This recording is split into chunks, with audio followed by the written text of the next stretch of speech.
অতিষ্ঠ হয়ে বলছিল আইদার এই মুহূর্তে নির্বাচন হতে হবে, নাইদার সেনাবাহিনীকে ক্ষমতা দিতে হবে, বলেছে না? স্বীকার করুন। তাহলে তাই হয়ে থাকে, ওই সময় তো তাই হয়েছিল, মানুষ তো স্বস্তি নিঃশ্বাস ফেলেছিল। আওয়ামী লীগও বলেছিল যে তাদের আন্দোলনের ফসল ১/১১ সরকারের সেই সময়ে যে নির্যাতন, অন্যায়, অপরাধ নিয়ে সরকার যদি বর্তমান সরকার যেহেতু সেই সরকারেরই হচ্ছে রোষানলে ছিল এবং নির্যাতনের শিকার হয়েছে এই বিএনপি সরকার, প্রধানমন্ত্রী থেকে শুরু করে, আমরা একটা স্বাধীন তদন্ত কমিশন কেন দেখতে পারি না, বা সেই সরকারের কর্মকাণ্ড নিয়ে একটি তদন্ত কেন করতে উদ্যোগ নেবেন না সরকার? ওই প্রশ্ন তো আমারও, এবং একই সঙ্গে প্রশ্ন ইউনূস সরকারের বিরুদ্ধে কেন স্বাধীন তদন্ত কমিশন হবে না? এই হেলেনা আপা যেটি বললেন যে আমরা প্রতিশোধের রাজনীতি বিশ্বাস করি না, বা আমাদের মানে সাবেক প্রধানমন্ত্রী খালেদা জিয়া নিজে বলে গেছেন যে প্রতিশোধের রাজনীতি বিএনপি করবে না যদি বিএনপি ক্ষমতায় আসে। আমরা তাই মনে করি এই যে ব্যক্তি অ্যারেস্ট হলেন জেনারেল মাসুদ সাহেব, আবার ডিজিএফ এর সাবেক ডিজি, তারা তো অবশ্যই অন্যায় করেছেন। আমি যে জেনারেল মাসুদের বিষয়টি আসি,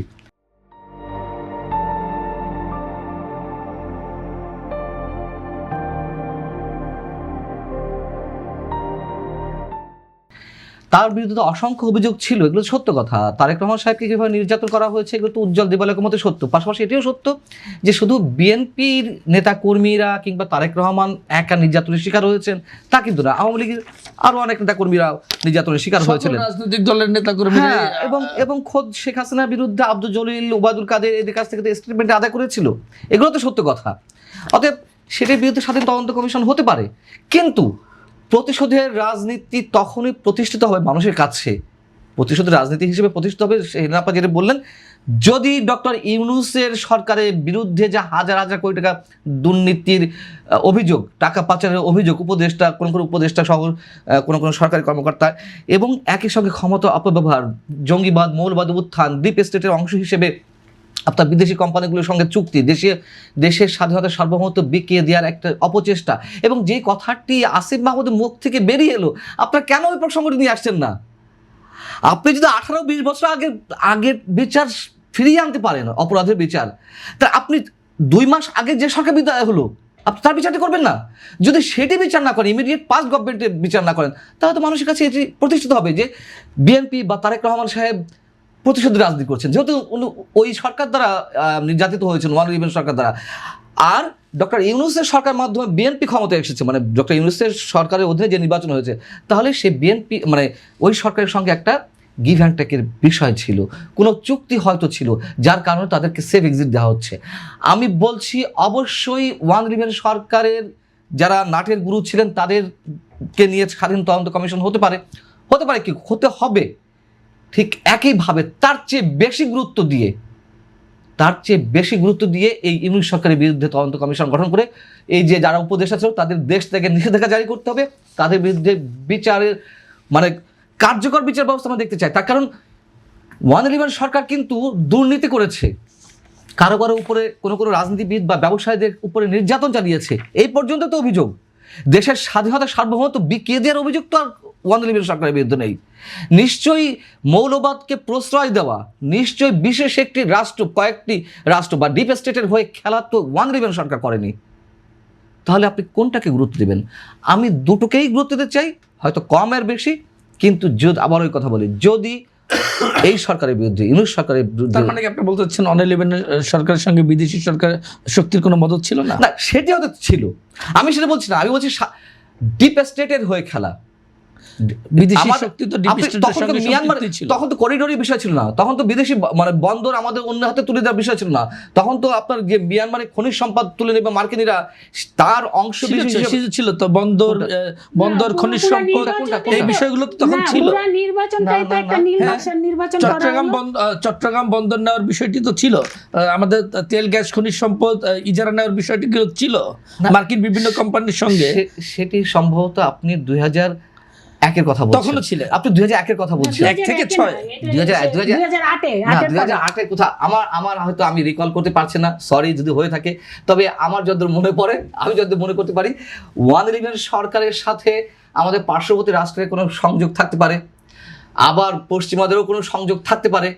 আবার শুনুন, ওয়ান ইলেভেনকে তো গাল দিচ্ছেন এখন আবার সাহস করে কথা বলছে। আমাদের তো চরিত্র চলে গেছে, যখন যে সরকার থাকবে সে সরকারের চাটুকারিতা করা, আমাদের ভিতরে মনস্তাত্ত্বিকভাবে একটা জিনিস এস্টাবলিশ হয়ে গেছে, সরকারের বিরুদ্ধে, চলমান সরকারের বিরুদ্ধে কিছু বলা যাবে না।